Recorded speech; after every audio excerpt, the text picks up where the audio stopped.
hablaremos ahora de tecnología, de innovación tecnológica. Y para ello vamos a contar con Iñaki Bartolomé, CEO de Cuido. Bienvenido. Buenas tardes. También con Oriol Fuertes, CEO de Kida, en este caso. Muchas gracias. Gracias. Y con Verónica García Mironda, directora de Tecnología y Transformación de Negocios en Sanita. Bienvenida y gracias a todos. Muchas gracias. En múltiples ocasiones, cuando hablamos de tecnología, o nos parece algo muy lejano, o parece algo existente que tengo que incorporar, hoy nos gustaría darle un enfoque diferente y obviamente orientado a este ámbito de los cuidados de las personas mayores y de toda esta revolución demográfica que se nos viene encima. Y quería hacerlo desde una doble perspectiva. Por una parte, una evidencia, y lo hemos estado viendo a lo largo del Congreso, la necesidad de recursos humanos que hace falta para cuidar. A veces entra en un debate un poco absurdo de si la tecnología lo va a sustituir, yo creo, lo vamos a debatir, la complementariedad, la capacidad de multiplicar la capacidad del ser humano para cuidar, que creo que es básico y elemental. Y luego un proyecto país, que es lo que nos mueve en el Congreso desde hace muchos años. España está en una posición privilegiada, se envejece bien, tenemos una enorme esperanza de vida. Está ocurriendo en otras partes del planeta y vamos a tener dos opciones, como nos suele ocurrir en tecnología: o importamos soluciones de los demás o aprovechamos que estamos en esa punta de lanza, somos los primeros en enfrentarnos al problema para desarrollar tecnología y exportarla, a ver si por primera vez lo conseguimos. Y precisamente ese enfoque hemos elegido no casualmente a tres compañías porque se dan distintos escenarios. Empresas que prestan servicios para mayores necesitan tecnologías para modernizarse, es el caso de Cuido. Empresas que ya dan servicios y están asentadas en el mercado, como es el caso de Sanitas Mayores, que necesitan incorporar estas tecnologías. Y luego, pues lo que está ocurriendo en este mundo tecnológico, que son los nuevos entrantes, como es el caso de Kida, ¿no?, que combinan el servicio con la tecnología para producir estos nuevos enfoques. Así que, sin más demora, yo os haría una primera pregunta de situación, ¿no? ¿Cómo está el sector? Empezamos, por ejemplo, contigo, Verónica. ¿Cómo está el sector y cómo está posicionada vuestra compañía en el sector? ¿Cómo ve la situación? Así una breve entrada para ir haciendo... Bueno, pues yo creo que ya han explicado un poco durante las diferentes ponencias cómo está el sector. Hay demanda, pero hay falta de personal. Tenemos que ser capaces de ofrecer a los usuarios que reciban los cuidados como ellos quieren, en una residencia, en un centro de día, en el hogar. Y para eso la tecnología, sin duda, es un catalizador que nos puede ayudar a llegar a muchísimos otros puntos que hasta ahora no llegábamos. En este caso, Iñaki, vosotros que sois proveedores de tecnología para que otros puedan prestar el servicio, situación y cómo os posicionáis en ese mercado. Bueno, yo creo que la situación, incluso pensando a nivel internacional, cómo estamos incluso las empresas tecnológicas españolas del sector, creo que no tenemos nada que envidiar. O sea, he podido estar en Silicon Valley, estamos en ferias internacionales donde vemos que no está haciendo nadie nada tecnológicamente que aquí no seamos capaces de hacer a la hora de aplicar tecnología. Sí que es verdad que tenemos, yo creo, bueno, el informe Draghi, estamos también todos estos días hablando de él, tenemos problemas de mercado, ¿no?, de poder acceder al mercado, sobre todo por parte de empresas pequeñas en países como España, donde quizás hay mucha dispersión de servicios, donde hay mucha contratación pública, donde a veces para empresas pequeñas es difícil llegar. Pero la tecnología que tenemos está suficientemente madura y nosotros siempre, y lo repetiré mucho hoy, lo aplicamos desde el punto de vista de definir estrategias. Es decir, nosotros, parece mentira que lo digamos, pero no venimos a ofrecer una tecnología concreta, sino a codiseñar con los agentes qué es lo que necesitan tus personas usuarias y cuál es la mejor tecnología a aplicar en cada caso. Creo que hay que trabajar mucho en esa pedagogía y eso es lo que realmente nosotros, de hecho, hacemos en todos los proyectos. Sí, y desde mi conocimiento sectorial, muchas empresas que ofrecen el servicio están esperando a que la empresa tecnológica le ofrece la solución. Yo creo que lo que has dicho es un gran titular, es codiseñar con la potencialidad de la tecnología qué se puede hacer de nuevo. En el caso de Sanitas Mayores, ¿qué ejemplo nos puede dar de sus nuevos servicios, cómo acogéis, cómo atendéis a vuestros residentes que os haga diferenciales? Sí, bueno, pues en Sanitas Mayores la tecnología es un pilar muy importante. No solo lo vemos como una herramienta digital, sino que también, con lo que comentaba, lo vemos como un catalizador que nos permite ofrecer una mejor atención. A día de hoy, si la tecnología está bien integrada, permite mejorar la vida de la residencia en muchísimos aspectos. No solo para los residentes, sino también para todos los trabajadores que están cuidando a las personas. En este sentido, por ejemplo, en mayores la tecnología nos ha permitido, somos una empresa expertos en el cuidado del mayor en residencias, y la tecnología nos ha permitido exportar esos cuidados fuera de nuestra estructura, ¿no? Llegando a los domicilios, por ejemplo. Y a través de telemedicina, que ya se ha comentado, videoconsultas con especialistas, pero terapias no farmacológicas digitales, como pueden ser fisioterapia o estimulación cognitiva. Bueno, pues podemos ofrecer todos esos servicios a elección del usuario, ¿no? Que es lo que comentábamos, que es muy importante. Y luego, por otra parte, dentro de nuestras residencias, la tecnología también nos ayuda a ofrecer mejores cuidados. Con el monitoreo de constantes, los equipos de los centros pueden avanzarse a ciertos episodios que pueden suceder, pueden hacer planes preventivos de salud, pero no solo eso, ¿no? O sea, todos esos datos que recogemos que nos ayudan a cuidar mejor, también nos ayudan o también conseguimos que las familias los reciban a través de la app de mayores, y eso fomenta la relación de confianza que tenemos, que es un pilar básico para nosotros, ¿no? La transparencia y la comunicación es la base de la relación con nuestros usuarios y sus familias. Me da la sensación, además, que no solo es una relación uno a uno del cuidador con sino que formáis un ecosistema con toda la familia. Exacto, es que para nosotros no solo es importante el usuario, sino todo su entorno familiar. Es igual de importante ambos dos. Los dos tienen que sentirse cuidados y en una relación de confianza, es básico. Una curiosidad que a mí siempre me ha llamado mucho la atención de vuestra estructura: tenéis alguna residencia donde hacéis pruebas piloto, que yo creo que es una gran práctica para cada empresa que tenga esa ambición innovadora, pero además esos medios, ¿no?, donde probar nuevas soluciones. Danos algún apunte de qué hacéis ahí. No, eso es súper importante, y además es algo de lo que nosotros consideramos un éxito cuando los pilotos no funcionan, ¿no? Porque a veces que dices, oye, prueba un montón de cosas y todas funcionan. No es posible, porque no todas se encajan. Entonces es muy importante hacer pilotos y medir, ¿no? Medir la satisfacción de los usuarios, de los empleados y el engagement que eso crea. El año pasado hicimos 13 pilotos, de los cuales 7 se descartaron y el resto se implantaron. Y a día de hoy tenemos salas inmersivas, que son unas salas que nos permiten hacer actividades, poner al residente de protagonista, hacer terapias de reminiscencia. Unida esta tecnología con el Street View, conseguimos pues llevar al residente a su pueblo, ¿no? Que a lo mejor hace 20 o 30 años que no ha podido visitar, y lo llevamos al pueblo, o si tenía interés de realizar un viaje y no ha podido, pues puede hacerlo, ¿no? Y esto, por ejemplo, es un piloto que hicimos y que fue muy bien y que ya tenemos implantado.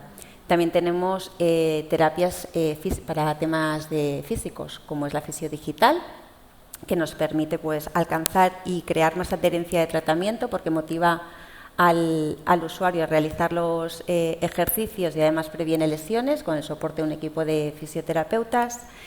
Y nuestro gran piloto que lanzamos, nuestro gran proyecto que lanzamos el año pasado en octubre, fue Alexa Smart Properties for Senior Living, que ha sido un proyecto que ha tenido muchísimo impacto en nuestros centros.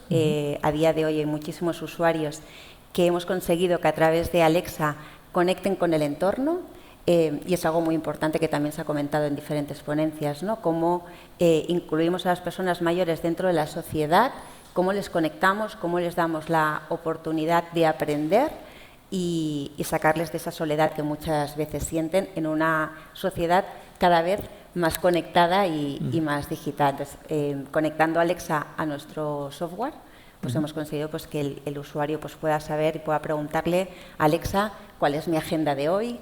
O Alexa, ¿cuándo tengo una cita en peluquería o podología? O muchísimas cosas, pero también contactar con su familia. Algo que es muy importante. Entonces es fantástico, ¿no? Porque el residente se siente mucho más conectado con todo. Claro. para que todo eso ocurra, tiene que haber empresas como Cuido por detrás. ¿Cómo ayudáis, Iñaki, a empresas de este tipo, de esta naturaleza, a digitalizarse, a que todo esto ocurra? Pues, como decía antes, siempre partimos de diseñar una estrategia, de ver cuál es la tecnología que aplica dentro de los procesos, dentro de las personas a las que quiero llegar, dentro de sus capacidades, incluso dentro de si es algo rural o es urbano. Y luego también ver qué es lo más coste efectivo y huir de lo que nos ocurre muchas veces, y es que viene una entidad que ha comprado un montón de cacharros y dice, tenemos que implantar esto. Bueno, eso está ocurriendo, es así, hay una serie de fondos europeos que además están, digamos, apoyando mucho la compra de hardware y esto está ocurriendo, ¿no? Entonces decimos, bueno, ¿te has parado a pensar si eso es realmente lo ideal o no? Nosotros somos poner un ejemplo muy rápido, trabajamos mucho en el domicilio, en un concepto que se llama de la asistencia avanzada, centros de día extendidos, etcétera, pero bueno, por poner un ejemplo, Diputación de Vizcaya sacó un decreto específico para ver cómo damos apoyo tecnológico a las familias para que puedan cuidar en sus casas, desde los centros de día. Y con el presupuesto que antes tenían centros de día de 50 personas, ahora tienen centros de día de 25 o 30, pero por ejemplo el principal de Bilbao está ayudando a 300 familias, más de 300, a cuidar a las personas mayores que hay en esas casas. ¿Cómo? A través de, se hace una valoración geriátrica, se dice qué aspectos hay que trabajar en cada caso, tienen un kit con un tablet que les dice cada día qué hacer, recursos para realizar ejercicios, estimulación cognitiva cuando toca, en algunos casos pulseras para saber cuánto caminan, qué tal duermen. Nosotros no tenemos ningún cacharro, pero sí que vamos al mercado, ayudamos a codiseñar y decimos, hay tecnología hipermadura que podemos integrar dentro de un servicio de este tipo. Se pone a funcionar y los beneficios son brutales en cuanto a sobrecarga, combatir la sobrecarga de personas cuidadoras y personas mayores cuidadas con un cuidado que no digo que es tan potente como el geriátrico, pero muy bueno y con contacto directo con videollamadas y mensajería con las gestoras de caso en el centro de día. Y las personas mayores lo están aceptando bien. Las personas mayores lo atienden porque está orientado a que el cuidador, que normalmente es su familiar, le cuide mejor, y saben que cualquier duda o consulta, el personal del centro de día está ahí para resolver mediante videollamada, hacer videollamadas grupales o mediante mensajería, con lo cual su calidad de vida percibida, hablando de escalas, aumenta bastante. O sea, a veces podríamos decir que incluso las empresas proveedoras de servicios tienen más miedo de implantar innovaciones que el propio usuario. Bueno, la resistencia al cambio es humana, entonces ocurre. Ahí lo que tenemos que hacer es presentar resultados y ofrecer las ventajas de cada uno. La brecha tecnológica, nosotros lo decimos, no están las personas mayores, muchas veces están los agentes cuestión alrededor. De mentalidad. Para abrir esa mentalidad, Kida es una empresa que llevamos tiempo siguiendo, nos hace muy felices vuestra proyección y vuestra evolución, y es el caso en un sector más o menos maduro, como hay nuevos entrantes que con esa combinación inteligente de servicio y tecnología, descríbenos cómo habéis llegado hasta aquí y cuál es vuestra visión de futuro inmediato. Sí, un poco. Bueno, primero gracias por la oportunidad, ¿no? Nosotros jugamos en tres sectores, ¿no? En el cuidado privado, en el cuidado en el ámbito público para las administraciones públicas y en todo el ámbito de la prevención y trabajo con aseguradoras, ¿no? Entonces, en esos tres ámbitos la tecnología tiene un rol fundamental, ¿no? Y lo estamos viendo, y quiero compartir 3-4 ideas de lo que estamos viendo, ¿no? La primera, que es muy relevante, es cómo en un sector de márgenes muy bajos usas la tecnología para escalar el sector, ¿no? Hemos hablado, o la solución, hemos hablado mucho de aspectos muy relevantes para el usuario y para el cuidador, son fundamentales, y luego está todo lo que no se ve, ¿no? Cómo conseguimos digitalizar una operación donde a día de hoy han trabajado 5.500 personas, ¿no? ¿Cómo digitalizas eso para que el papel no se te coma, ¿no? Entonces, esa es un área donde nosotros pues hemos digitalizado toda la entrada del cuidador, todo el plan de personalización, el algoritmo de matching y todas las actividades recurrentes. Quizá no es tan famosa esta parte de tecnología, pero es fundamental en un sector de margen bajo, cómo compartes más margen con el cuidador. Si lo que estamos diciendo es que quien tiene el reto fundamental es un reto de oferta, no es de demanda en este mercado, ¿cómo consigo que el cuidador cobre más? Bueno, pues o bajo mis costes operativos o no hay forma, ¿no? Porque el sector no puede pagar más tampoco. Entonces, eso es un elemento, una estrategia, ¿no? Que es cómo uso la tecnología para bajar el coste operativo y para poder escalar. Una segunda que estamos viendo muy relevante es cómo usamos los datos y la información para generar menos coste al sistema, ¿no? Cuando decidimos fundar Kida, no decidimos fundar Kida para crear la empresa líder en encontrar cuidadores. decidimos fundar Kida para crear la empresa líder en mantener al senior en casa. Entonces, para mantener a la gente en casa lo que necesitamos es avanzarnos a sus descompensaciones, ¿no? Y yo creo que aquí Iñaki lo explicaba muy bien. Las compensaciones van a existir, hay una parte que es avanzarse y una que es intervención, ¿no? Ya sea con un centro de día o con el propio sistema público sanitario o con el propio sistema privado, ¿no? Pero eso es una segunda estrategia, ¿no? Cómo usamos la tecnología y los datos para avanzarnos a descompensaciones. Y una tercera es mucho antes, cuando la persona tiene aspectos de cronicidad muy leves o se está cuidando mucho, es mucho más joven. Ahí la tecnología nos ayuda mucho a cuidarse, ¿no? Darle la vuelta, en vez de cuidarse, ¿no? Cómo empoderamos a la persona para que use la tecnología para estar mejor, ¿no? Y retrasamos al máximo pues todos los aspectos más agudos, ¿no? Y ahí, pues trabajando con unas aseguradoras líderes de este país, pues estamos trabajando en desarrollar un producto no solo asegurador, sino también que tiene un componente tecnológico para que la gente no solo le cuidemos, sino sobre todo que se cuide, ¿no? Yo creo que esas son 3 estrategias clave en las que Kida está usando la tecnología, ¿no? Bueno, la comparto plenamente porque además hemos analizado los cuidados a la dependencia cuando ya se ha llegado a esta etapa. 1,5 millones de españoles, de personas en España, están en esa situación, pero hay 7,5 millones de personas mayores que lo que hay que hacer, lo que tú dices, es anticiparse, prevenir. ¿De acuerdo? Vamos ya aproximándonos para mí esta apasionante conversación. Hemos hablado de cómo hemos llegado hasta aquí, el presente rabioso. Hablemos un poco de futuro, Verónica. ¿Cómo veis la situación? ¿Hacia dónde se dirigen vuestras estrategias? Bueno, pues para nosotros en Sanitas Mayores la innovación y la digitalización son 2 pilares básicos a los que vamos porque creemos que nos llevarán allá donde queremos, ¿no? Por cómo está el sector, el envejecimiento de la población, la escasez de personal, pero también porque podemos a través de la tecnología cuidar muchísimo mejor. No solo por lo que comentaban mis compañeros, porque la tecnología te ayuda, sino porque también empodera muchísimo a los equipos. Tienen muchísimos más datos para la toma de decisiones y podemos trabajar en los planes preventivos. Y luego, por supuesto, los equipos asistenciales siempre quieren dedicar el máximo tiempo posible al contacto. Y la tecnología, bueno, pues les puede restar toda esta parte de burocracia o de traspaso de datos, que es mucho más pesada, y al final lo que queremos es el contacto de las personas con las personas. Datos, información, lo cual nos permite prevención, lo cual nos permite acompañamiento, es una mejor intensidad de contacto con el paciente, me parece apasionante. Iñaki, se ha comentado también en este foro en diversas ocasiones el problema de la España vaciada. Pues claro, queremos que todo sea escalable, pero hay sitios remotos donde la tecnología puede ayudar de manera eficaz. ¿Qué visión tenéis en este sentido?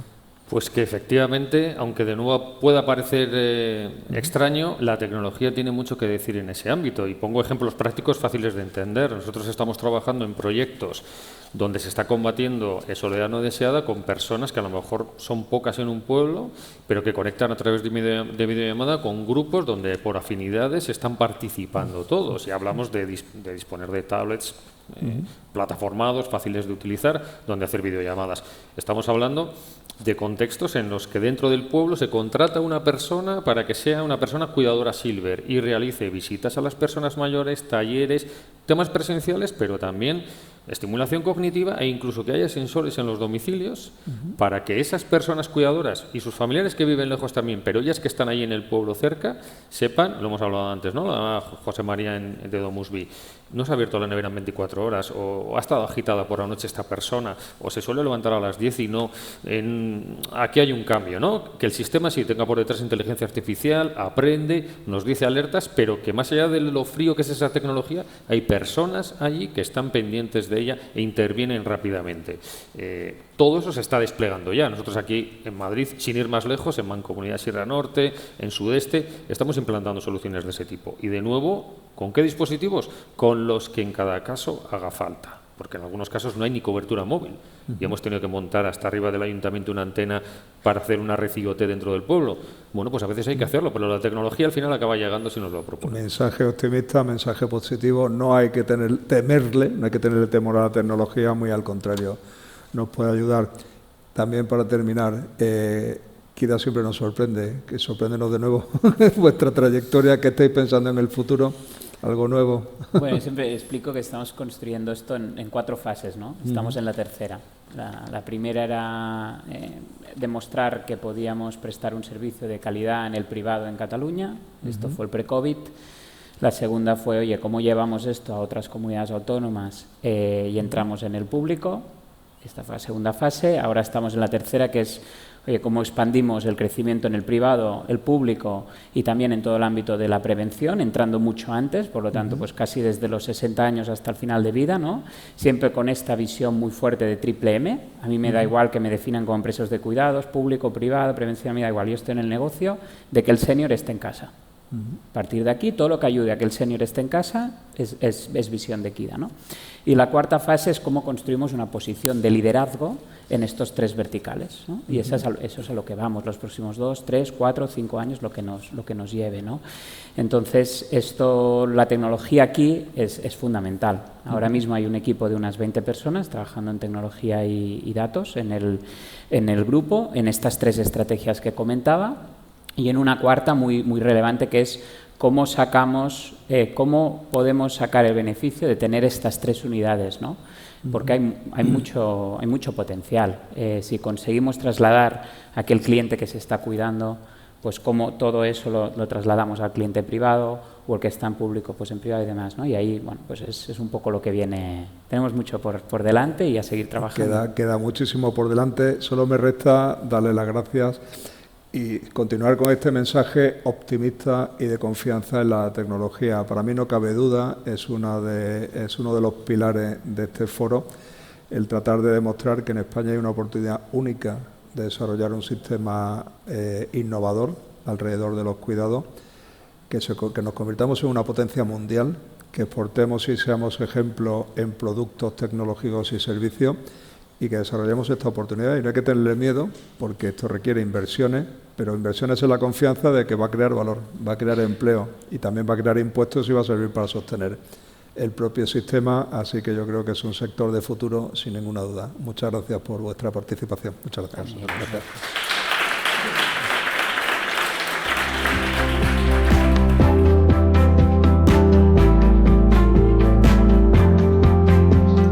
Hoy en día podemos ver que la tecnología avanza a pasos nunca vistos. Hoy en día tenemos robots que realizan operaciones complicadas simulando las manos del cirujano, que está a miles de kilómetros de distancia, hospitales completamente automatizados, coches que se conducen solos, robots asistenciales, inteligencia artificial que ayuda a los médicos a detectar tumores y enfermedades antes de que ocurran. La tecnología es un pilar esencial en la mejora de la vida de todos los ciudadanos. Pero realmente todos nos estamos beneficiando de estos avances. Por desgracia, la evolución tecnológica está dejando atrás a la mayoría de nosotros, en vez de ayudarnos a tener una vida mejor. Cierto. Pues desde AIMA queremos poner a los usuarios en el centro de esta rápida evolución, adaptando la tecnología al ser humano y no al revés. Y queremos hacerlo abordando una serie de problemas que ya tenemos como sociedad y que se van a ver acrecentados en el futuro. El proyecto AIMA está creando un humano digital que vive en una pantalla y escucha, pregunta, aprende, ve, recuerda y sobre todo acompaña a todas las personas empáticamente. No es una mascota, un chat de WhatsApp o una inteligencia artificial al otro lado del teléfono, es un acompañante. Si puedes hablar, puedes interactuar con AIMA, así de simple. Carlos y yo y el equipo de AIMA tenemos un objetivo. Nuestro objetivo es muy simple. Queremos complementar los esfuerzos de las familias, de los cuidadores, de las residencias, de las instituciones públicas y privadas para erradicar la soledad no deseada. Este mal azota a todas las sociedades avanzadas y va a ser mucho peor. Os estaréis preguntando, ¿pero qué es AIMA? AIMA es esta persona que estáis viendo entre Carlos y yo. Como podéis ver, AIMA puede vivir en diferentes pantallas. Nuestro objetivo es que AIMA esté presente en todos los hogares donde haya una persona que pase tiempo sola o sin desearlo y que esta persona pueda hablar con AIMA de lo que le apetezca, cuando le apetezca. AIMA, además, estará conectada, en los casos en que sea útil, a otros elementos, como medidores de presión sanguínea, medidores de biorritmos, hogares domotizados, sensores de movimiento, dispensadores automáticos de medicamentos y muchos otros elementos. Hemos podido ver cómo personas de más de 80 años han mantenido conversaciones fluidas con AIMA, personas que llevaban meses sin hablar con nadie. Las hemos visto recordar momentos y, lo más importante, las hemos visto reír y las hemos visto empatizar realmente con AIMA. Cierto. Y también hemos visto entre los más jóvenes cómo AIMA se convertía en un acompañante diario y un amigo. AIMA entiende 175 idiomas y habla 12. Tiene una memoria infinita y, sobre todo, está diseñada para ser única. Única para cada persona, que tendrá una sola AIMA, que interactuará con esa persona de manera privada y única, como hacemos los humanos y con empatía, sobre todo eso. Me siento muy feliz de poder estar aquí hablando con todos vosotros. Con mis habilidades de comunicación, estoy segura de que podré ayudaros a humanizar vuestros servicios digitales, facilitando el acceso de las personas mayores a los mismos.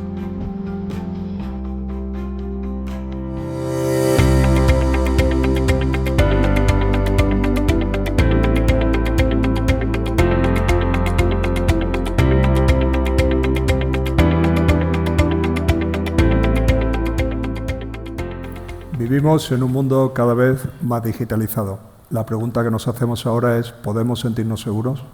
¿Pueden las personas mayores sentirse seguras? Para establecer este debate contamos hoy con el señor Enrique Ávila, director del Centro de Análisis y Prospectiva de la Guardia Civil, con el señor Manuel Ransán, responsable de Conocimiento y Concienciación para Ciudadanos, Empresas y Profesionales del Instituto Nacional de Ciberseguridad de España, INCIBE León. Bienvenido. Gracias. Y contamos también con Jordi Sánchez, gerente de Seguridad Operativa y Prevención del Fraude de CaixaBank. Yo, en primer lugar, me van a permitir que le dé las gracias, pero no solo por estar aquí, gracias por protegernos, porque yo creo que a todo el mundo se puede hacer una idea de las circunstancias en las que viven y de la responsabilidad que tienen. Así que muy agradecidos, hablaremos de ello ahora. La tecnología ha llegado a nuestra vida para quedarse y para quedarse para bien. Yo creo que nadie duda hoy por hoy de los beneficios que la tecnología nos ofrece. Ha sido una revolución, la revolución de las comunicaciones, la revolución digital. Como anécdota, permítame contarles que el origen de este proyecto profundamente tecnológico. La idea de convertir a las ciudades españolas en mejores ciudades para los mayores usando la tecnología. No solo en casa, no solo en residencias, en cualquier sitio, que se les pueda proteger. Pero claro, eso depende que de la otra parte pues haya quien asuma estas responsabilidades, con lo cual, enorme agradecimiento. El hábitat tiene que ser que estar seguro. Y la primera pregunta empezaría por el INCIBE, que hace permanente diagnóstico. ¿Estamos seguros? Y en particular para las personas mayores, ¿estamos seguros? ¿Están seguras? Estamos relativamente seguros, ¿no? Desde luego, la ciberseguridad es algo fundamental hoy en día para la transformación digital de un país. Es importante que las infraestructuras digitales sean seguras, es importante que hagamos una gestión apropiada también de los datos y es importante que haya confianza digital por parte de la ciudadanía y de las empresas. En este sentido, si nos remitimos al último índice global de ciberseguridad de la UIT, de la Unión Internacional de Telecomunicaciones, España está en el 4º puesto a nivel internacional y en el 3er puesto a nivel europeo, ¿no? Con lo cual, bueno, pues es unos datos de los que sentirnos muy orgullosos.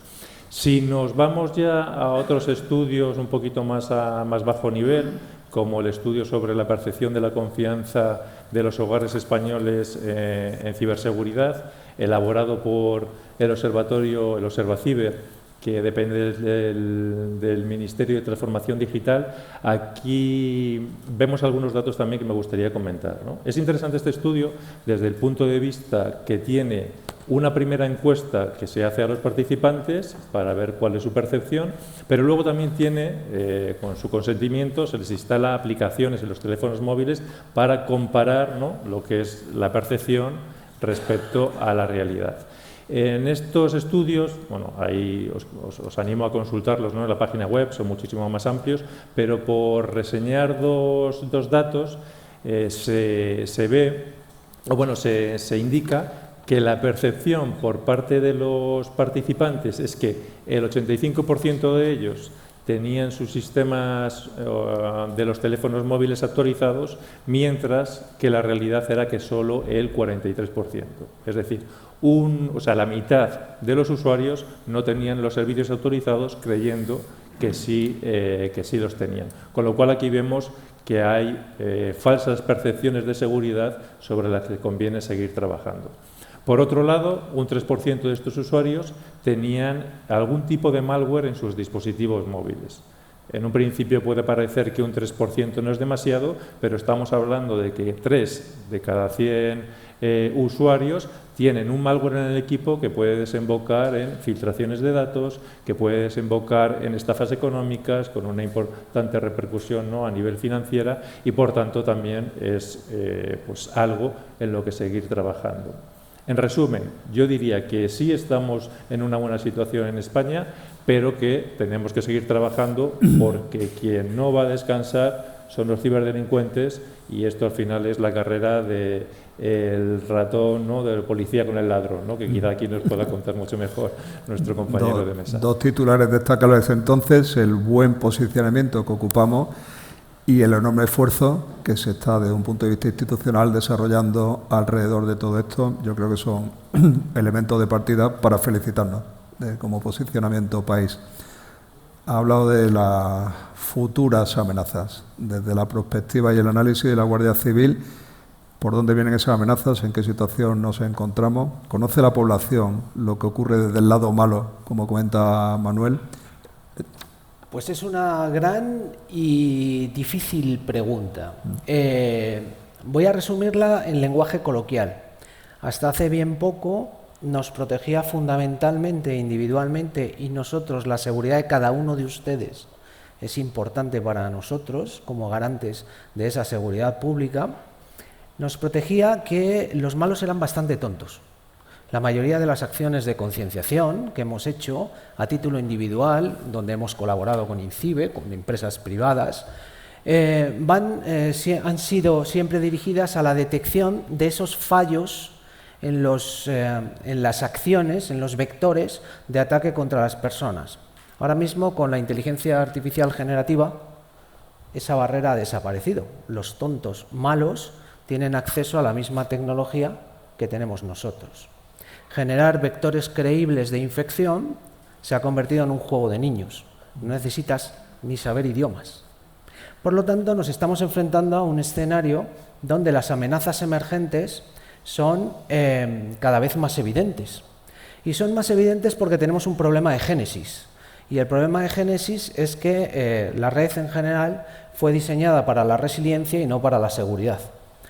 La trazabilidad de un determinado número de acciones en la red es prácticamente inviable y además trasciende lo que son las fronteras de las naciones.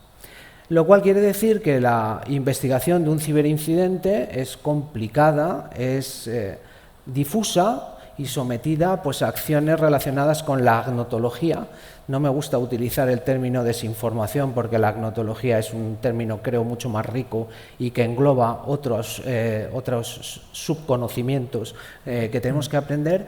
Y eso sí, me gustaría llevar un poco la contraria. Nosotros, claro que tenemos la responsabilidad de proteger, esa es nuestra misión, pero ser ciudadano y ciudadana significa ser sujeto de derechos, pero también de obligaciones. Yo no tengo la culpa de que ya no cultivemos tomates en el campo, ahora nos movemos con tecnología. Y como ciudadanos y ciudadanas somos garantes también de nuestra propia seguridad y de la seguridad de la gente que nos rodea. y tenemos que hacer un sobreesfuerzo en adaptarnos a esa responsabilidad. Pues agradezco que haya introducido el término de responsabilidad personal. Esto es un debate clásico en telecomunicaciones, es garantizar la seguridad de la infraestructura, pero cada cual también se tiene que proteger en la medida de lo posible. Nadie puede garantizar, tampoco se debería dejar descansar la responsabilidad completa, ¿no?, en la parte del usuario. Eso es un balance que alcanzar. Claro, uno se pregunta en voz alta, ¿y a dónde van los malos? Los malos van a donde está el dinero. CaixaBank. Bueno, los malos que vayan a CaixaBank, al final... ¿Cómo se protege todo esto? No, esto al final los malos, y pasa, es decir, la cantidad de recursos que han de destinar para atacar una gran empresa son enormes, tanto de tiempo como de dinero y de personas, ¿no? ¿Dónde van a atacar? Pues a la parte más no podemos decir débil, sino la que hay más probabilidades de que esté más desprotegida, ¿no? ¿Quiénes son? Pues los usuarios. Y ahí es donde van, y todos somos y estamos sujetos a las amenazas. No es un tema de que nuestros mayores estén sujetos a un mayor riesgo de un ciberfraude, por ejemplo, ¿no? Todos estamos sujetos, todos en esta sala estamos sujetos a un ciberfraude. Podemos ser atacados pues, mediante un correo fraudulento, a través de un phishing o a través de un smishing, a través de mensajes de texto, que es lo más habitual, lo más recurrente que suele haber ahora, porque también los ciberdelincuentes que usan los mismos canales que utilizamos nosotros para comunicarnos de forma habitual y de forma masiva, ¿no? Por lo tanto, nuestros teléfonos móviles, nuestro uso de Internet, nuestro correo electrónico, pues bueno, son vectores que utilizan para podernos atacar, ¿no? Pues como decía, cualquier persona, y los mayores, pues bueno, pueden ser víctimas pues, de un ataque de phishing, que se infecten sus dispositivos a través de un bichito, a través de un malware, pero sobre todo, y es donde más peligro vemos, son en las estafas, ¿no? En las estafas, ¿por qué? Porque las estafas, que pueden ser informáticas y no informáticas, ¿no? Porque puede ser una estafa telefónica, por ejemplo, o puede ser realmente una estafa que se produzca a través pues, de una compra-venta de productos de segunda mano o con el alquiler pues, de un apartamento para las vacaciones, podríamos decir, ¿no? O, por ejemplo, que también pasa pues, con falsas inversiones, que nos prometen estos brokers pues, falsas inversiones para poder invertir y poder sacar rentabilidad de ese dinero. O también una de las estafas que vemos también mucho los mayores que ocurre es la estafa del amor. No sé si la conocemos aquí, la estafa del amor, pues bueno, por circunstancias no es que solo se den mayores, ni mucho menos, se puede dar en cualquier grupo de población, en cualquier segmento de población, pero sí que tiene una especial incidencia también en mayores, ¿no? Pero más allá de lo cibernético, que está muy bien, es lo que estamos hablando de cibernéticos, sí que quiero hacer mención a lo que pasa en el fraude tradicional, ¿no? Es decir, porque hay estafas que no han cambiado. La estafa del Tocomocho, seguramente la conocemos o nos puede sonar, ¿no? Pues continúa habiendo estafa del Tocomocho. Continúan parando a gente mayor, a gente por la calle ofreciendo décimos de lotería que no pueden cobrar y que se los van a vender a un precio más bajo. Eso está. Estafas en los domicilios de nuestros mayores. También estafadores que se hacen pasar por empresas de servicios, de suministros, que van a los domicilios de nuestros mayores y acaban consiguiendo los datos bancarios, libretas, acaban pidiéndoles efectivo, incluso joyas de sus domicilios. Hay que también tener especial atención, no solo en el mundo cibernético, sino también aquí. Los hurtos que se producen también, pues antes lo hemos visto comentaba antes Salvador, ¿no? El vídeo del Tricicla, que hemos sacado pues ese vídeo pues explicando pues el uso de los cajeros, estafas en cajeros, pues bueno, continúa habiendo ese tipo de estafas.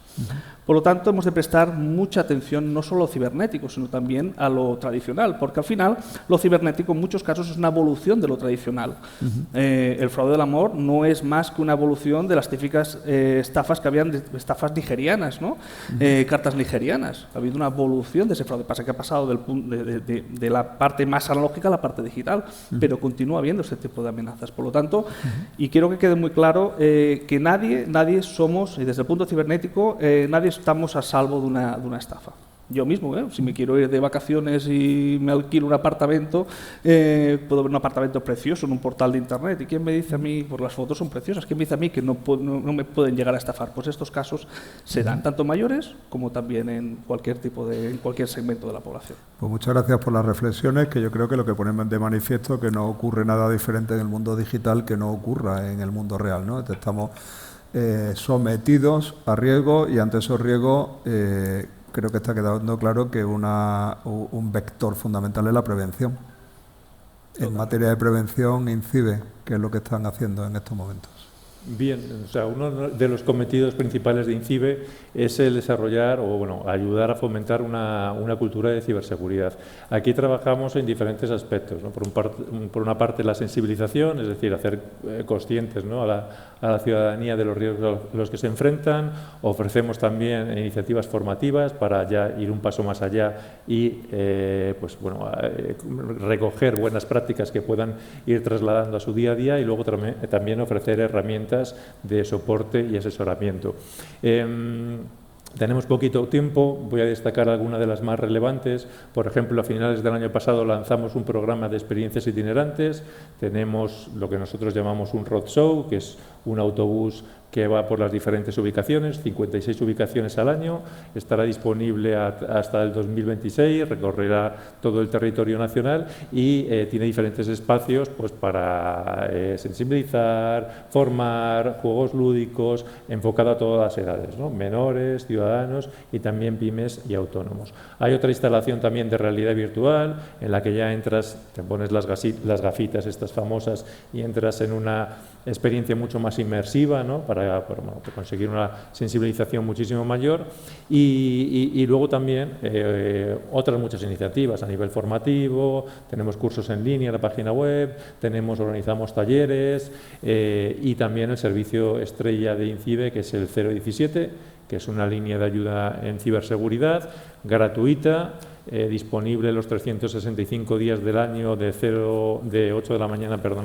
a 11 de la noche, en la que se puede recibir tanto asesoramiento preventivo como asesoramiento reactivo. Es decir, preventivo, oye, he recibido un correo y necesito que me ayudéis a identificar si se trata de un caso de phishing o cómo puedo asegurarme de que tengo el teléfono móvil actualizado, y a nivel reactivo, creo que he sufrido un fraude, cómo puedo actuar para minimizar el impacto y resolverlo con el menor prejuicio, ¿no? para mí. Permítame promocionar el 017 a título doméstico. Yo mismo lo he utilizado, un servicio muy profesional. Enhorabuena. Me imagino que en la Guardia Civil estáis viendo lo mejor de cada casa, hablando de prevención. Sí, de prevención y después de persecución. O sea, lo primero que tiene que hacer un cuerpo policial, la Guardia Civil lo ha hecho durante años, es anticiparse a esas amenazas. Entonces, cuando todavía esto era, digamos, un chascarrillo de corrillos especializados, nosotros empezamos a formar en lucha contra el cibercrimen. Llevamos ahora mismo más de 150 agentes formados en lucha contra el cibercrimen de manera especializada, a altísimo nivel. Esa es la parte más operacional. Después hemos creado lo que es una Guardia Civil de proximidad, que se llaman los equipos @, porque me van a disculpar un segundo. Imagínense el escenario. Aquí todos somos urbanitas, ¿no? Entonces creemos que las lechugas nacen, se cultivan, crecen en el supermercado. No, nosotros desarrollamos nuestras competencias de seguridad ciudadana en más del 75% del territorio, aunque solamente afectemos al 30% de la población. Cuidado, salvo en verano, donde todo el mundo se va a pasar las vacaciones al pueblo, y las fiestas, y los turistas. Entonces tenemos que dar una SLA de servicio también en esta materia, con recursos cada vez más limitados de tipo personal, porque no vamos a ser más de los que somos. Creo que ha quedado manifiestamente claro en anteriores ponencias. Entonces, lo que intentamos es maximizar los recursos de tal manera que podamos dar ese servicio de proximidad que se da en las grandes ciudades también en los pequeños pueblos, con además dos elementos fundamentales. Uno, que es un sesgo psicológico. La gente en los pueblos tiene confianza, confía en su vecino, confía en dejar la puerta abierta y confía en que si le llega un mensaje al móvil de CaixaBank diciéndole que tiene que hacer tal operación en el móvil, y lo hace.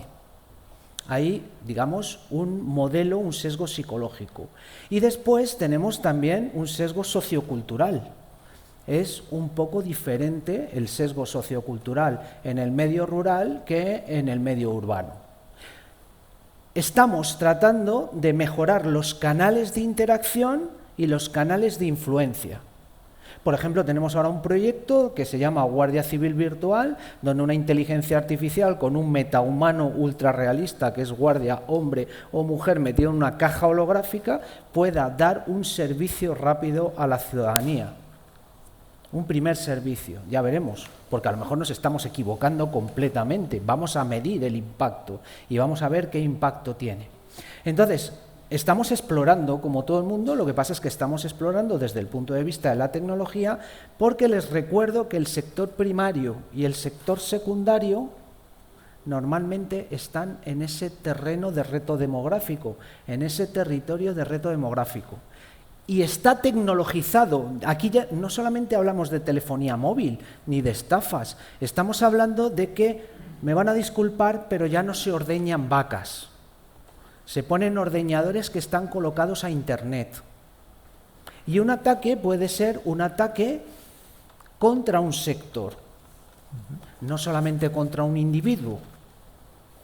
Y estamos hablando de unos vectores de ataque poco desarrollados todavía, pero que pueden tener su impacto y que nosotros intentamos anticipar para mitigar ese riesgo, esa amenaza emergente que se dibuja en el horizonte. Gracias. Hablamos de perspectiva de futuro, rabioso presente, Jordi. Desde la primera línea de combate, ¿qué se está haciendo para proteger a clientes en un sector tan expuesto como el suyo? Bueno, muchas cosas, de hecho. Por supuesto, utilizamos la tecnología para proteger a nuestros clientes. Tenemos sistemas informáticos, sistemas, medidas antifraude, que siempre están en constante evolución, ¿no? Pero detrás también hay un equipo humano que está las 24 horas del día trabajando para proteger a los clientes, ¿no? Nosotros mismos, compañeros que están también analizando operaciones, llamamos a los clientes para confirmar si esas operaciones son o no verídicas, ¿no? Es decir, que hay un tema de seguridad simplemente, que también esto lo aprovechan los ciberdelincuentes para poder decir, oye, vamos a utilizar también cómo lo hace la entidad que sea para poder comunicar también para mirar de estafar, ¿no? Aquí la diferencia es que realmente nosotros nunca pedimos ninguna clave, ningún código personal en esa llamada que hacemos de verificación. Los delincuentes sí, porque la necesitan para hacer esas operaciones fraudulentas, ¿no? ¿Qué más hacemos? Pues por supuesto la colaboración con las fuerzas y cuerpos de seguridad del Estado. Hay constante y estrecha relación con ellos para proteger a nuestros clientes, por supuesto. Y sobre todo también tenemos herramientas como es la banca online, que permite también protegerse, bajar límites, proteger a los clientes, le permite también esa cierta autonomía para poderse proteger, pero aparte también tenemos los gestores senior que están a disposición de los clientes también. Y luego toda la batería también de concienciación, de acciones de concienciación que intentamos llevar a cabo y que continuamos trabajando constantemente. Lo hemos visto ahora, el vídeo del tricicla, ¿no? Ese material audiovisual que sacamos. Utilizamos las redes sociales, enviamos newsletters también, boletines a los clientes informando de las principales estafas trimestralmente. Pero aparte de eso también hay que utilizar la presencialidad, ¿no? Y hacemos conferencias también a clientes a través de los gestores senior que también se encargan de hacer esta labor. Y como hicimos también en junio hicimos en Barcelona un evento también que aglutinó unas 1000 personas, también una jornada para hablar de ciberseguridad, desde menores hasta seniors. Es decir, que utilizamos también todos los abanicos que tenemos para poder comunicar y concienciar a nuestros clientes y a la población en general, lo utilizamos y continuamos trabajando para mejorar todas estas iniciativas. Pues con esta intervención concluimos. Muy impresionado por todos los datos y toda la información que se han puesto sobre el tapete aquí. Creo que todos podemos quedar con la confianza de que alguien se preocupa, alguien nos protege. Para toda la audiencia que nos sigue, lo que queda es añadir una labor educativa y didáctica también de protéjanse. Y a la hora de protegerse, confíen en ellos y no confíen en nadie que no sean ellos. Muchas gracias. Muchas gracias.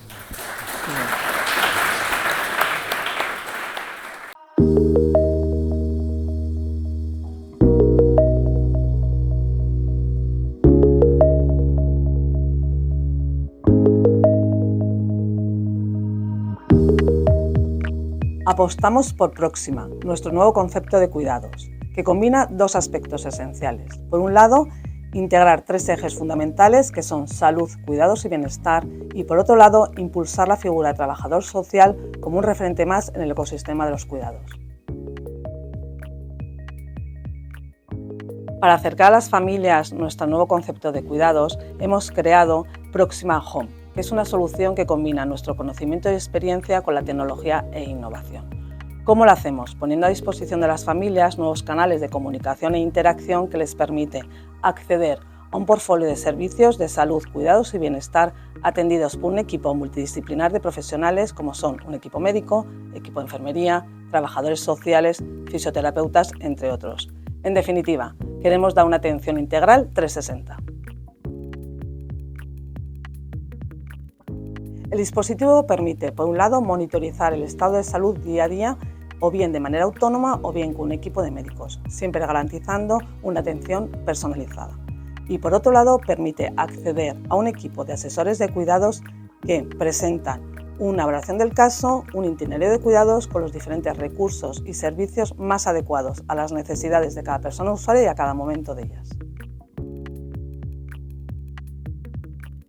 El dispositivo incluye, entre otras cosas, atención sanitaria sin cita previa y desplazamientos, atención social, SOS ante emergencias domiciliarias, acceso a un equipo médico general y hasta 11 especialidades, acceso a videoconsulta y a recetas médicas, monitorización de más de 20 parámetros como son la tensión, electro, fiebre, oxígeno en sangre, acceso a un equipo de asesores de los cuidados y a un portfolio de servicios de salud, así como diferentes vídeos con contenidos y diseños en función de las necesidades de cada persona usuaria.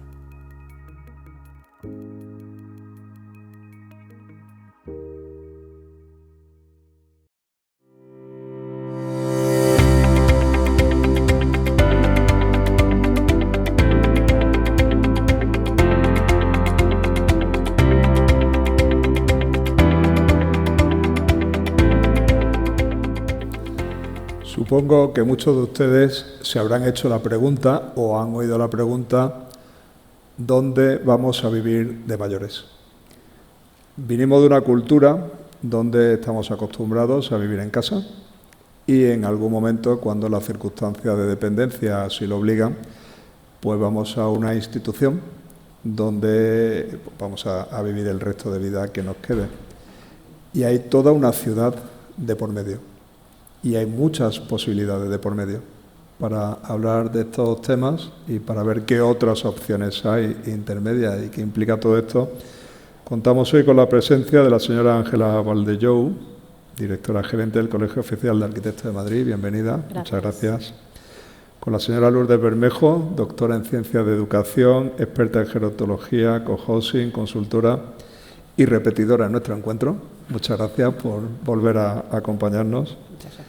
Y con el señor Alejandro Bermúdez, consejero delegado de Atlas Real Estate, experto también en analizar los mercados y las tendencias que tenemos en estos momentos. Y eso es lo que pretendemos, salir de ese marco concreto de mi casa, mi residencia, y empezar a explorar pues qué ocurre en el entorno urbano, qué dice la gerontología, qué dicen los investigadores europeos de nuevas modalidades y qué dice el mercado. Vamos a empezar, Ángela, con el urbanismo. Se está realmente, cuando uno mira la ciudad, impone respeto, ¿no? Y dice, oye, parece que no está pensada para todos los usos. No solo para los mayores, también en algunos casos, pero ven, vamos a concentrarnos en mayores. ¿Qué dice, qué se piensa, cuáles son las tendencias de pensamiento en estos momentos, en esta materia? Bueno, lo primero, gracias por la invitación al Colegio de Arquitectos. Lógicamente, para nosotros pensar en la ciudad forma parte intrínseca de nuestra formación y es un desafío que tenemos que ejecutar y que luego hay que llevar a la práctica y hay que negociarlo y consensuarlo con un montón de actores, porque el urbanismo es una disciplina muy compleja en la que intervienen muchos factores. Intervienen las administraciones, interviene la normativa, interviene la economía, interviene la sociedad. Y entonces, bueno, la ciudad es un ecosistema muy complejo. Es un ecosistema muy complejo en el que suceden muchas cosas y en el que se producen muchos impactos. Y además, en la economía moderna, la ciudad es donde se genera casi toda la economía, el 80% del PIB, aunque no llega al 8% de la superficie terrestre, donde vive la mayoría de las personas, donde vivimos la mayoría de las personas.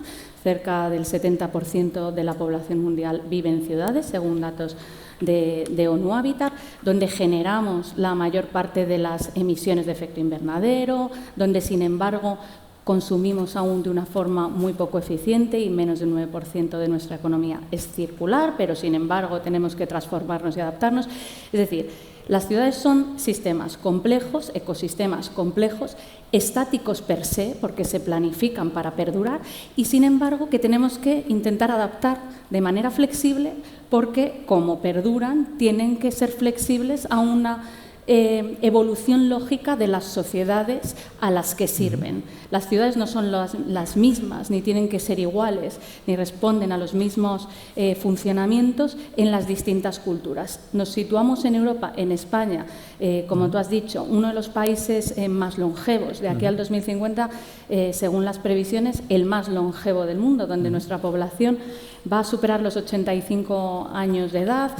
Y en Madrid, por ejemplo, concretamente, donde se van a crear casi 600.000 hogares, según datos del INE, de aquí al 2040, y donde, sin embargo, la creación real de los hogares previsto en los grandes desarrollos no va a llegar a los 270 y pico mil.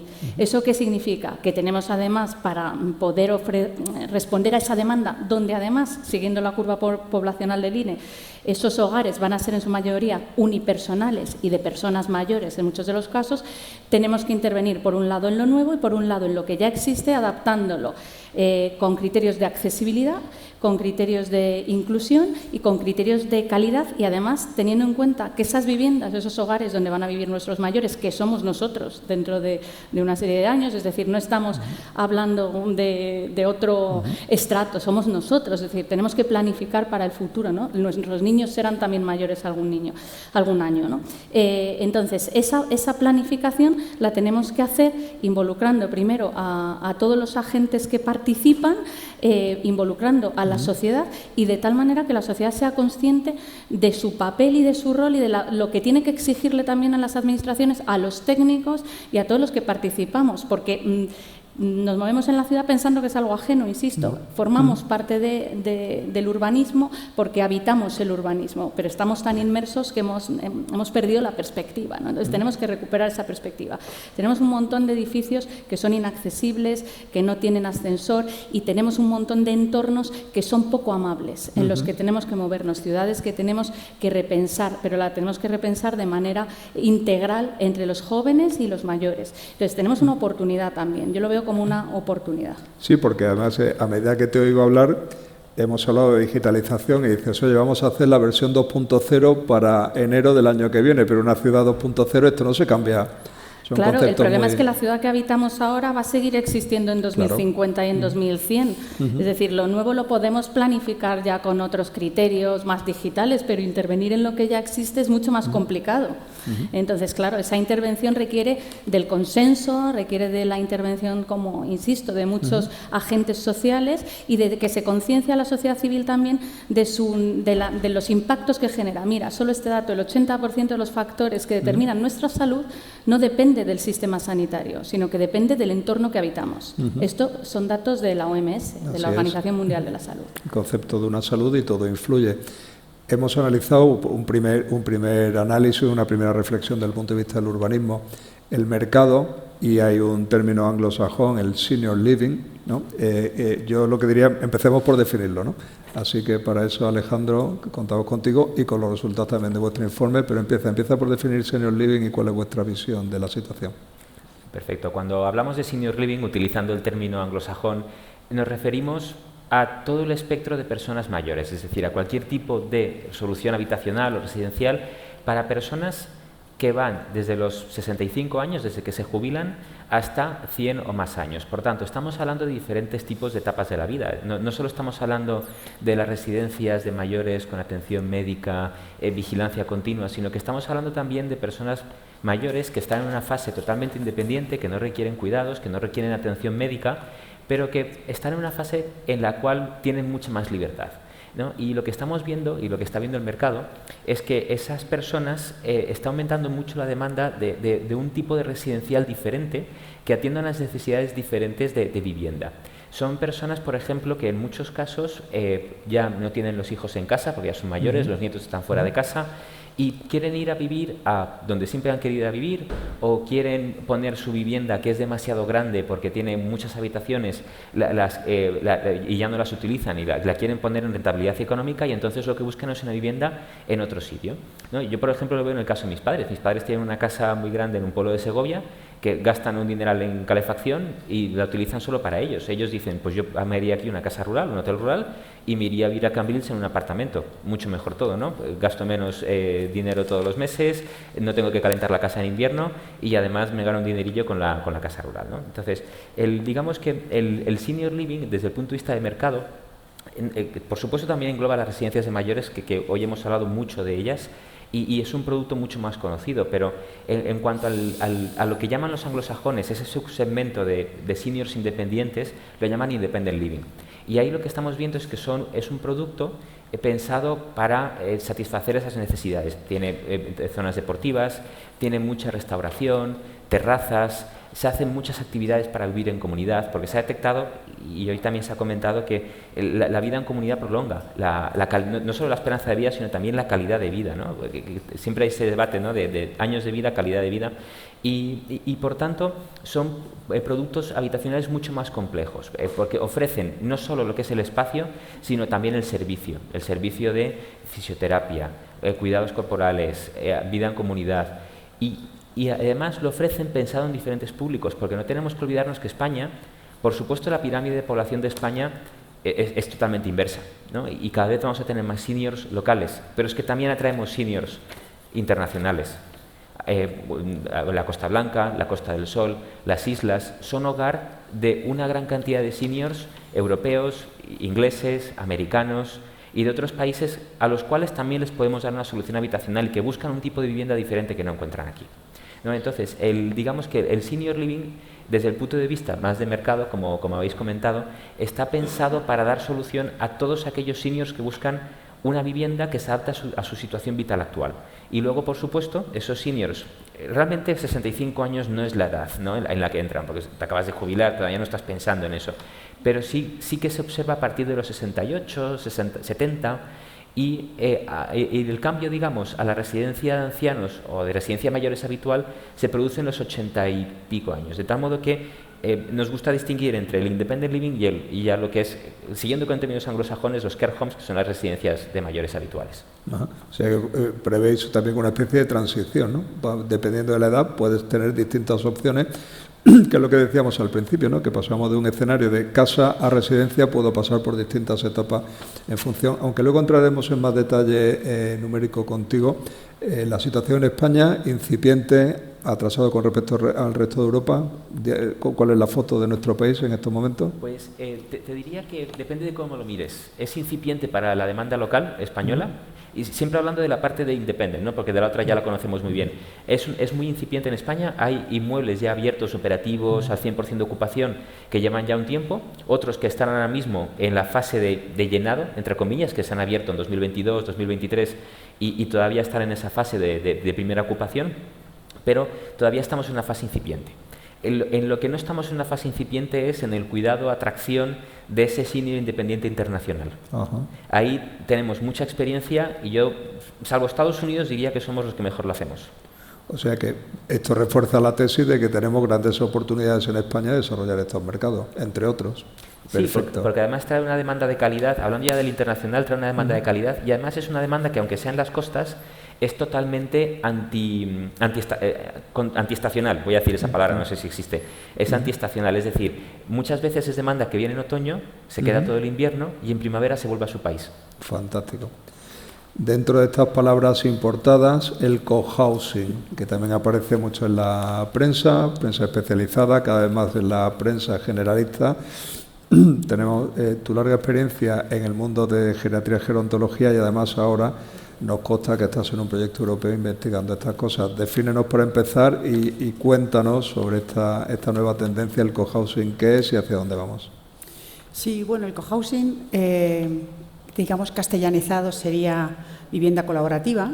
Es una idea de una vivienda autopromovida, quizá es la característica más diferencial respecto a un coliving, es autopromovida y autogestionada por las propias personas adultas mayores que van a vivir en ella, ¿no? Cuando decimos autopromovida es que se organiza el grupo de personas que van a convivir, se eligen, se va creando el grupo a partir de normalmente un grupo semilla, un grupo de personas que tienen iniciativa y se va haciendo información, publicidad, conocidos, personas referentes, hasta que se conforma el grupo. Y de alguna forma hay un filtrado natural respecto a los valores, al estilo de vida que quieren tener, etcétera, ¿no? A medida que el grupo humano se va construyendo, en paralelo ese grupo va construyendo, va primero buscando, localizando ese suelo. Normalmente suele ser, en algunos casos, muchos casos tienen que comprar el suelo, el propio grupo, o en algunos casos hay cesión de uso, pero es la minoría todavía en España, desgraciadamente. Y entonces hace falta un tiempo, que es largo, donde en paralelo a esa construcción física del edificio, de lo que será el lugar de vida, está la construcción del grupo humano. Y en esta evolución natural del grupo humano, pues hay personas que ven que ese no es el grupo, que por la forma de decisiones que van tomando, por la propia convivencia que se va generando, y a su vez va entrando gente nueva hasta que digamos ya, pues está el grupo, se ha edificado y en esa... Está el grupo, se ha edificado, se ha diseñado un sistema de gobernanza, de organización y de gestión. Y luego empieza la convivencia, que es la segunda parte de la aventura, ¿no? Entonces, quizá la idea del cohousing tiene este punto añadido de que es para personas que quieren construir ese proceso de con quién quiero vivir, cómo quiero vivir, en dónde quiero vivir, y participo desde el momento uno en eso, que eso supone un trabajo y un esfuerzo importante. Pero si ese trabajo y ese esfuerzo da sentido a tu vida, te gusta, te interesa, te mantiene vivo y viva, pues ahí estamos, ¿no? Y de tu contacto ahora con el proyecto europeo, ¿en el resto de países van avanzados? ¿Es un modelo que se implanta, que se acepta? Sí, el cohousing, que nació hace muchos años en Europa del Norte y también en Estados Unidos, tuvo un problema en su diseño, que es un poco de lo que estamos trabajando ahora, es que fue diseñado por adultos que no pensaron que con la gran longevidad necesitarían cuidados. Entonces, claro, si una generación de personas de un grupo de edad pasan los años y son todos de la misma corte, del mismo grupo generacional, cuando vayan a envejecer, van a estar todos juntos, y es probable que muchos necesiten más apoyos a la vez. Por lo tanto, ahí va a requerir un sistema de organización. Lo que estamos haciendo en España en este proyecto de comunidades de cuidados, un proyecto financiado por los fondos de Next Generation, que ahora cumplimos 3 años, ha sido trabajar con comunidades de cohousing que están ya pues a punto, construyendo o a punto de construir o a punto de finalizar la construcción, cómo trabajar este sistema de apoyos y de cuidados para que sean viviendas para toda la vida y que tenga integrado dentro del propio proyecto el sistema de cuidados, que puede ser de cuidados entre personas vecinas, cuidados profesionales comprados, apoyos de todo tipo de alguna forma. Y eso es un diseño que hay que hacer como propio grupo, ¿no? Que queremos dar entre nosotros. Pero es fascinante porque es como una construcción social, como un desarrollo de una sociedad dentro de... Claro, que tiene un sistema, un marco de organización, un marco de toma de decisiones, un sistema de gobernanza y un sistema de gestión económica que refleja los valores que ese grupo decide. En relación, por ejemplo, a la necesidad de apoyos, se lo financia uno, se cofinancia, hay un sistema de apoyo mutuo y de solidaridad para ayudar a las personas. O sea, ¿cómo se gestiona todo eso? Cada grupo va decidiéndolo, ¿no? En ese sentido, esta visión de los cuidados integrados en un cohousing que es para toda la vida, vamos avanzados porque hemos estado trabajando 3 años para ofrecer a los grupos metodologías de cómo hacer esas estrategias de forma coparticipada con los propios participantes para que hagan sus estrategias de cuidados. Es obvio que la tendencia humana, nunca antes se había producido una disrupción demográfica de este tipo, ¿no? Que vamos a vivir afortunadamente, y creo que es un premio, un regalo y que lo tenemos que aprovechar. Y esto lo que a mí me deja claro es que vamos a tener que cambiar los modelos de gobernanza humana entre nosotros y también el modelo urbanístico. Pero claro, lo hemos dicho antes, esa versión 2.0 requiere planificación, esfuerzo, inversiones, coordinar muchas voces. ¿Cómo se podría afrontar? Bueno, yo me voy a centrar en el caso de Madrid, que además, como Madrid en este momento a nivel urbanístico va a ser referencia no solo en España, sino europeo, porque es la ciudad que más va a crecer en cuanto a número de población y más se va a transformar urbanísticamente de aquí al 2050, de lejos, o sea, se espera casi 1 millón de habitantes más. Entonces, ¿cómo integramos esa transformación? Pues yo insisto, por un lado, primero, hay que integrar esa transformación con otros factores como el enorme problema que tenemos de oferta de vivienda, sobre todo a precio asequible, en muchos extractos de la población. Los grandes desarrollos no pueden producir disfunciones orgánicas dentro del tejido existente. Me explico, en Madrid se va a crecer por distintas zonas, todos tenemos en la cabeza Madrid Nuevo Norte, están los desarrollos del sureste. Cuando se planifica un desarrollo, tú estás trabajando como si fuera en una manzana cerrada, en un ámbito que tú diseñas o defines, pero no puedes diseñar ese ámbito sin tener en cuenta lo que sucede en lo que está al lado, porque si no se crea una brecha que puede ser una brecha social o una brecha de inclusión, o en casos, por ejemplo, de barrios que se pueden degenerar mucho, sobre todo si tienen gente mayor o si tenemos el fenómeno pues, de las viviendas de alquiler que expulsan a la población existente, la gentrificación, que todo el mundo conoce y se habla mucho de ello, etcétera, ¿no? Madrid es un ejemplo porque tiene toda esta diversidad. Entonces, es muy importante que tengamos en cuenta los datos y la monitorización de esos datos, a ser posible en tiempo real, de todos esos impactos que genera ese nuevo desarrollo sobre el tejido existente, porque esa población además no está encerrada en ese espacio como si fuera un gueto y le ponemos una muralla, esa población se mueve. Entonces, la movilidad, por ejemplo, dentro del urbanismo es un factor fundamental. Tenemos que analizar cómo se mueve esa población, hacia dónde se mueve, dónde están los espacios de trabajo. Todos hemos oído hablar últimamente, en los últimos años sobre todo, de la famosa ciudad de los 15 minutos, pero eso es el barrio de toda la vida. Lo que pasa es que Carlos Moreno, el urbanista francés, le ha puesto el título y vende muy bien, y Anne Hidalgo lo quiere implementar en París.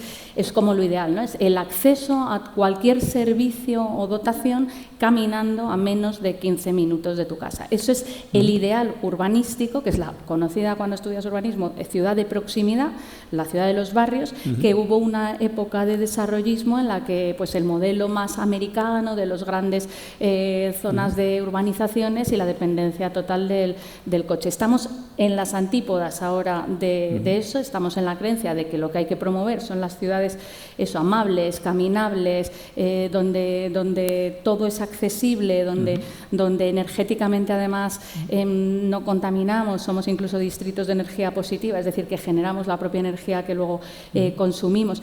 Entonces, hay que intervenir en lo nuevo teniendo en cuenta esos impactos de movilidad, de energía, de transformación, de generación de espacio público y dotacional. Muy importante, porque cuando hablamos hay que generar oferta de vivienda, muy bien, cambios de uso, fenomenal. Nosotros en el Colegio de Arquitectos se visa todo lo que se construye en la Comunidad de Madrid. ¿Eso qué significa? Hemos ahora mismo añadido un formulario voluntario que sorprendentemente están cumplimentando el 70% casi de los compañeros, y ya os compartiremos datos porque somos los primeros que tenemos esos datos sobre si lo que se construye es co-living, co-housing, senior living, build to rent, cambio de uso de qué a qué. Este sí le puedo dar porque le vi ayer. La mayor parte de lo que se está monitorizando es cambios de uso de comercial a residencial. Eso ya se sabe porque ya se dice, bueno, pero faltaba el dato. Nosotros somos los que tenemos ese dato antes de que se ejecute ese cambio, ¿no? Porque hay falta de vivienda. Pero nunca puedes planificar, ya sea senior living, co-living, lo que sea, un lugar para habitar sin tener en cuenta las necesidades que tiene esa población que va a habitar ese espacio. Entonces me quedo con una conclusión, un titular: arquitectura, urbanismo, tecnología y humanismo también. Urbanismo humanista. Urbanismo humanista, me gusta la conclusión. En este mercado habrá quien invierta y habrá quien compre. De manera también breve, por favor, Alejandro, ¿qué inversiones se esperan en el sector y esto cómo lo puede interpretar el cliente, cómo va a poder acceder, cómo lo puede pagar? Pues ahora mismo el senior living es uno de los sectores que más interesantes son para el mercado inmobiliario. Es, de hecho, el que más demanda potencial tiene en cuanto al sector residencial, por aquello que hablábamos de la pirámide de población invertida. Y en los próximos años, ahora mismo digamos que hay unas 4.000 camas operativas, o apartamentos operativos, vamos a decirlo así, y se espera la construcción de más o menos otros 4.000 en los próximos 5 años a lo largo de todo el territorio nacional. Eso es una inversión de como mínimo 500 millones de euros. Inversión de calidad que genera puestos de trabajo y sobre todo genera también vivienda para también paliar ese problema que tenemos de vivienda actualmente. Por tanto, eso por parte de los fondos de inversión, los inversores, que por supuesto en general son europeos, alguno americano, pero también muchos españoles, es decir, es inversión de capital español que se hace en España. ¿Y cómo lo ve el inquilino, cómo lo ve el usuario? Vamos a decirlo así. Hay muchos modelos de consumo, ¿no? Uno de ellos es el alquiler, ¿no? El alquiler tradicional, que tienen alquileres pues, que van desde, diciendo números muy a grosso modo, desde los 1.000 euros al mes hasta los 6.000 euros al mes o más, depende también del tipo de servicios, de dónde quieras vivir, de qué tamaño de vivienda quieres, de dónde está la ubicación, es decir, depende de mucho. Estamos hablando de servicios de alto valor añadido, fisioterapia, gimnasio, estamos hablando de actividades culturales, etcétera. Y también sanitario, por supuesto. Y también hay otros modelos, por ejemplo, como el usufructo vitalicio, que es uno de los que más está triunfando precisamente para los internacionales, que lo que hacen es comprar el derecho de usufructo vitalicio de una vivienda hasta que dejen de necesitarla. Y luego, una vez termina ese usufructo, digamos, el propietario previo la recoge de nuevo la vivienda, o el propietario de la nuda propiedad adquiere la vivienda de nuevo y la vuelve a poner en el mercado. Entonces, es muy flexible. Y luego hay términos intermedios, ¿no? En cierta entrada con un alquiler mayor, alquiler menor. Es decir, es un producto que se adapta mucho a las necesidades del senior. Y, por supuesto, estos operadores también lo que hacen es ayudar al propio futuro inquilino a ver cómo con su renta actual o su patrimonio actual puede acceder a estas soluciones de vivienda que se adaptan más a su estado de vida actual. Así que en ese aspecto todavía hay muchísimo camino por recorrer, tanto para el senior internacional, pero sobre todo para el senior nacional, pero sin duda alguna oiremos mucho hablar de esto en el futuro. Haremos seguimiento de este foro sin género de duda. Para concluir, Lourdes, sorpréndenos quizás con otra palabra inglesa nueva, no sé si hay algo más en el horizonte que el cohousing y que el senior living, pero para concluir, danos alguna reseña final sobre las experiencias o conclusiones del proyecto europeo. Bueno, yo creo que estamos emergiendo unas generaciones de personas adultas que estamos llegando a mayores, que somos los baby boomer, que somos personas que ya hemos sido educadas, que tenemos un desarrollo profesional, que tenemos una vida y una forma de ver el futuro que no es muy parecida tal vez a las generaciones precedentes, que además por el asunto demográfico vamos a ser muy longevos y todo va bien, sobre todo nosotras vamos a ser muy longevas. Desde que nos jubilemos, seguramente hasta que acabe nuestra vida puedan pasar 25 o 30 años y hay que pensar qué queremos hacer con nuestra vida. No se trata solamente de dónde vivo, se trata de pensar qué quiero hacer con mi vida, con quién quiero compartir mi tiempo, qué proyecto de vida tengo. Y eso a veces requiere pues decisiones valientes de personas que cambian el escenario, no solo de lugar de vida, sino de organización, de personas vecinas, de nuevas relaciones. Y yo creo que el cohousing no es para todo el mundo, pero sí va a haber emergentemente un grupo de ciudadanos y ciudadanas que vamos a querer otras formas de vida a medida que nuestro proyecto con nuestros hijos y nuestros mundos laborales pues van terminando, van modificándose, pues todavía nos quedan muchos años para soñar cosas nuevas en lugares nuevos.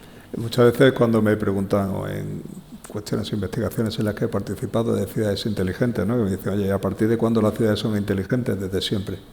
Ya los romanos tenían servicio de bomberos y al final una estructura urbana es una respuesta social a una necesidad. Yo lo único que pido es que a partir de ahora se tengan en cuenta los mayores también en las necesidades urbanas. Muchas gracias a todos.